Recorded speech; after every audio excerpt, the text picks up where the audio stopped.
Hey, welcome everyone to a review of the 1MORE SonoFlow wireless noise cancelling over-the-ear headphones. Now, if you want to see the written version of this review, you can find a link to my website in the video description. So you'll definitely want to stick around for this one because these are budget-friendly headphones that perform spectacular. They should be priced almost double of what they are. And even then, still might not be getting enough respect. They are probably valued better than that. But let's dive into it. Here in Canada, it's priced $130, whereas in the United States, it's priced in at $99. So definitely great value, but of course, I'll explain why that is and throughout the rest of this video. Now, it does support a wired and wireless connection. That wired connection, of course, being over an auxiliary cable. One end of the cable is 2.5 millimeter, which plugs into the headphones themselves. And the other end, of course, obviously being 3.5 millimeter to connect into your audio device. And that cable is measuring in about 50 inches. Some good news is that you can use the auxiliary connection to continue using the headphones even when the battery is dead, although the battery is phenomenal, which I'll explain shortly later on. But if you do want to use the headphones while recharging them, you cannot. They stay off while recharging. For wireless connection, is supporting Bluetooth 5.0, and I couldn't find any information as to what is the advertised range for wireless connection from 1MORE. I just looked everywhere, I couldn't find it. But in my testing, I got about 50 feet with one wall in between before the connection started to get a bit unstable. It does support dual connectivity, so you can connect it to two devices at the same time. So for instance, if you're listening to music on your computer and then all of a sudden your cell phone rings, it'll stop the music on your computer and allow you to quickly answer a call. There's no information as to how many devices you can keep in memory before having to repair them and learn them all over again through pairing mode. But in my testing, I was able to get 4 devices, which is not bad. One thing to keep in mind is to turn on dual connectivity. It has to be done in the app. It's not on by default out of the box. Accessories included in the box is a USB-A to USB-C cable. Unfortunately, it is not full USB-C, and this cable is measuring about 18 inches. There's also that originally mentioned auxiliary cable, and get this, at this budget, there's a hard carrying case. This is very rare to find at this price tag, but I'm also very happy. Honestly, even some headphones that are double the price, they don't still come with the hard traveler's case, so this is a great one from 1MORE. Looking at it, it has a polished design. I mean, you could still argue that it has a typical looking headphone design to it, but the 1MORE logo blends in with a nice accent matching the color regardless of your choice of headphone colors, and that's because the headphones come in black, blue, and silver. For the choice of color that I use, which is black, there are tiny hints of red accent, which I like, but they're hardly noticeable due to the location of those accented colors. I wouldn't have minded having more red accent colors throughout the headphone design, but that's all good. The headphones do support a folding collapsible design, so slightly more compact when traveling and putting in the case. I'm not usually a fan of collapsing and folding headphones because it tends to make the body a little weak. However, surprisingly at this price tag, considering it's also folding in design, they're rather sturdy, better than they should be at this price tag. And why is that? And that's probably because they're weighing 250 grams, which is not too bad. And why is that? Well, that's probably because it has a pretty firm body with rather thick constructed plastic. But in addition to that, also notice what looks to be an aluminum fitting in the headband slider. For comfort, they're great, super comfortable. I can wear them for about 3 hours straight. No irritation on my head, no sweaty ears, nothing like that. In fact, that comfort carries over perfectly to when wearing glasses. I can wear glasses with these headphones for an hour and a half straight. Again, no problem. So it doesn't matter what your conditions are, they'll feel adequate for you. And there are a number of reasons for that. The first is because, of course, the headband flex isn't too tight. It's not too loose either, but it's rather reasonable. And the ear cup cushioning itself is thick and soft. And looking at the interior of the headband, you got a nice thick cushioning.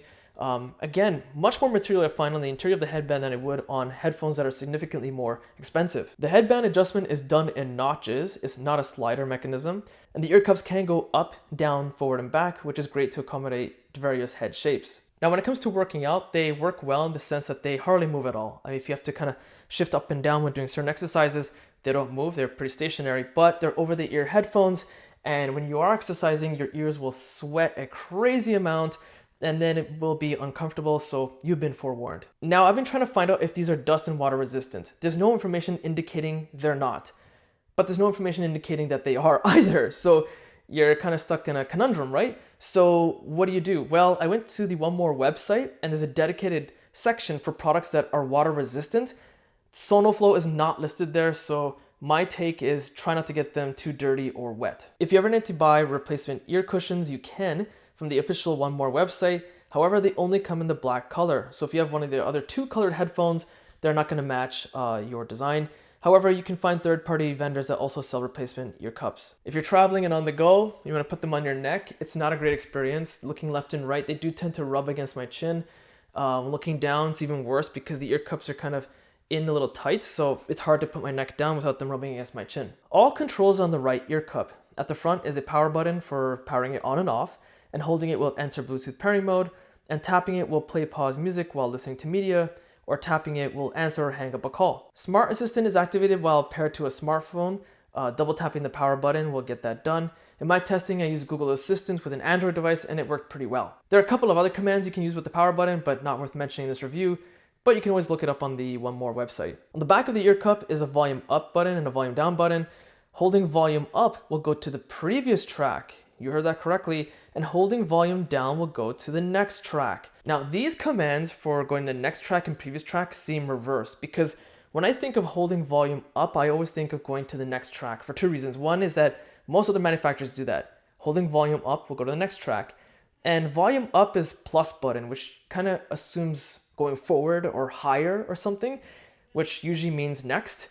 And minus for volume down means to go backwards, stepping backwards perhaps, or going to the previous track. So I'm not sure why they're reversed, and you can't adjust that in the app. That's just the way it is, which is really annoying because I usually end up pressing and holding the wrong button. And over the back top of the ear cups is where you have the ANC button to rotate between active noise canceling, regular headphone mode, and transparency mode, which I'll go over very shortly. There are two particular things I want to mention that are not available in these headphones, but it's not surprising at this budget, but I want to mention it anyway. The first is there's no side tone, so you can't hear your surroundings or your own voice and how loud you're talking when on a phone call with these headphones. That's not available. The other one is passive play pause. So when you're listening to content with the headphones on, it'll just play like normal. When you take them off, it'll automatically pause. Putting them back on will automatically resume. That's not available either. When it comes to ANC, active noise canceling, it does amazing. Let's put it this way. In comparison to Canadian dollars, so these are 130, they compare to some $250, $275 headphones that are reviewed when it comes to low humming noises. So it'll do a great job of canceling out, say, an engine noise from a bus, a train, not fully in an airplane, of course, given the budget, but given the price tag, it performs exceptionally well. Now, when it comes to people talking with enthusiasm in the same room as you, maybe 5 to 10 feet away, noise canceling doesn't do too much. In fact, it's hard to tell the difference between having ANC on or just regular headphone mode. So just wearing the headphones with the ear cushioning surrounding your ears, I don't notice much difference. That should be expected at this price point. To be honest, it actually kind of matches performance to the mid-tier priced Sony WH-CH720N. Sony headphones, man, their naming convention, I just never understand it. Again, I don't want that to discourage you to say it's bad because at this price point, it does fairly well. When it comes to passive noise canceling, so regular headphone mode, no technology whatsoever, when it comes to reducing those loud humming noises from an engine or what have you, doesn't do that great. Of course, it'll muffle it out a little bit, but not in comparison to ANC mode. That's still the way to go. When I mentioned earlier about muffling out vocals, it does okay. People, again, in the same room as you, 5 to 10 feet away, talking with enthusiasm and energy, it'll muffle out kind of what they're saying, like it'll reduce the noise substantially, but you can still make out what they're actually saying and the words being said. So one question people might have is if you're on a budget around these headphones price tag and you want to listen to news and podcasts on a bus with a lot of people talking, is it worth it? Yeah, it'll do the job. Don't get me wrong, you'll have to amp up the volume quite a bit, but it's passable for your needs in that regard. There is transparency mode, which basically what it does is activate the microphones on the headphones and purposely project sound into the headphones so you can hear your surroundings. So anything within 10 feet, you can kind of make out what people are saying. It's not the clearest. You might have to ask people to repeat what they said, but it's just okay. Anything beyond 10 feet, not that easy to hear anything. But again, these are budget-friendly headphones, so you get what you pay for. So when it comes to battery performance with ANC mode on, 1MORE claims about 50 hours of usage. In my testing, I had volume up roughly 50%, and I was actually able to average closer to 58 hours. With regular headphone mode, so no technology on whatsoever, they claim 70 hours, which is nuts. I actually achieved 78 hours. And lastly, with transparency mode, they don't make any particular claim of battery performance. I would assume it's the same as ANC, 50 hours, because that's usually what most manufacturers have.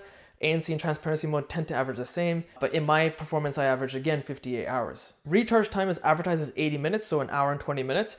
I actually got about the same performance. So you are getting incredible battery performance, like outstanding battery performance and super fast recharge time. It's hard to argue that there's a downside here when it comes to battery performance. When it comes to the charging port, it's a USB port located on the bottom of the left ear cup. Okay, so what you're hearing right now is a SonoFlow microphone. It's in a quiet environment. I'm gonna replicate a noisy environment and then you have the camera pick it up and then compare it to the SonoFlow microphones to see if it can isolate a lot of background noise. And then finally gonna end it off with a wind replicated test. Okay, so now replicating a noisy environment with the camera microphone and it sounds horrible. Switching over to the SonoFlow microphone now, you can see if yourself is really isolating a lot of background noise. I'm actually going to stop talking for a few seconds so you can tell really if it makes a difference or not. And what I'm doing now is a wind replicated environment with the fan sitting about 5 feet away from me and seeing if it'll distort a lot of the audio that's being picked up from the microphone. In terms of codecs, it supports SBC, AAC, and Sony's LDAC codec, which is interesting enough. And when it comes to audio quality out of the box at a flat profile, it's not bad. Everything is fairly well balanced. Nothing is overpowering compared to the other, whether it be bass, vocals, or highs. It's not bad. So if you just want to get budget-friendly headphones, put them on and out of the box, this works out pretty well. However, the true magic is when you use an equalizer. Now, the equalizer app, which I'll go over very shortly, the 1MORE app, doesn't perform that well. I used third-party equalizers and they worked a lot better. When it comes to increasing bass, you can get some really deep punch, which is surprising at this price point. And what's more is that when you really crank it up just for testing purposes, it doesn't warp or distort the audio. It still stays relatively clear. When it comes to increasing highs, like the vocals will truly stand out if the right song is used. It's always very dependent on the song, of course, and nothing else is sacrificed. So when increasing bass and mids, they perform exceptionally well when you punch them up, and nothing else is sacrificed. The song itself is still relatively clear. The only thing that I noticed a little bit lacking is when I punched up the highs. I didn't notice much difference. I found it to be relatively still flat. But again, at this price point, I'm not saying it's horrible. They are budget-friendly headphones. They still perform exceptionally well, but I just found it weird that the highs don't do anything. When it comes to audio leakage with glasses, because the frame will kind of poke into the side of the ear cups, I noticed that bass tends to leak out a little bit. I've noticed this with other headphones, particularly from Sennheiser. This is kind of expected. There's nothing you can do about it. This is just a physical thing, but it doesn't ruin the sound by any means. Mids and highs stay relatively well balanced and not too much is lost in terms of sound quality. Okay, so switching over to the app, this is the true letdown of these headphones. It's not all perfect in roses and rainbows, unfortunately. The app does tend to crash 2-3 times per week if I'm using the headphones on a daily basis, and it's also really lackluster in features. The biggest issue, of course, still being that it crashes. So going over to the app really quickly, you can switch between ANC mode, pass-through mode, which is that transparency mode I mentioned earlier, and just simply headphone regular mode. Switching over to sound options is basically equalizers. You have preset ones that'll just do it for you, or custom equalizers. But again, you know, there's a lot to adjust here, but I find that the third-party equalizers tend to perform better. Having the app installed is the only way you get firmware upgrades available. And to be honest, that's really it. If you go down to soothing sounds, it's literally as it means. It's just kind of like white noise background. So here's something called Summer Rain. There's one of like at the beach type of thing. And there's one more thing that's really annoying, at least on the Android side. I'm not sure about iOS, is that when you close the app, it never disappears from your task manager at the top notification section. It will not disappear. You have to force close the app. And to make that point one more clear about the app not being the best, if you go to the top and then you hit experimental features, this is where you enable dual device connection. So it seems like this is not a stable feature. In my testing, it works pretty solid, but it just seems like it's not 100% stable according to at least 1MORE. If you are looking for budget-friendly headphones with noise cancelling and over the ears, so great comfort, this has got to be one of the top contenders for you. Definitely worth checking out. Oh, did I mention the superb battery? I just want to mention that again. It is crazy to me how 1MORE put so much into this price tag, and that hard traveling's case, you notice I just kind of keep throwing out random pros to this device. Definitely worth checking out. Superb, and is not as popular as it should be, in my opinion. This needs to get more hype. It truly deserves it. So that's the end of that. So if you found this video useful, be sure to check out my social links and website link in the video description. Hit the like button, it does help. Subscribe, and thanks for watching.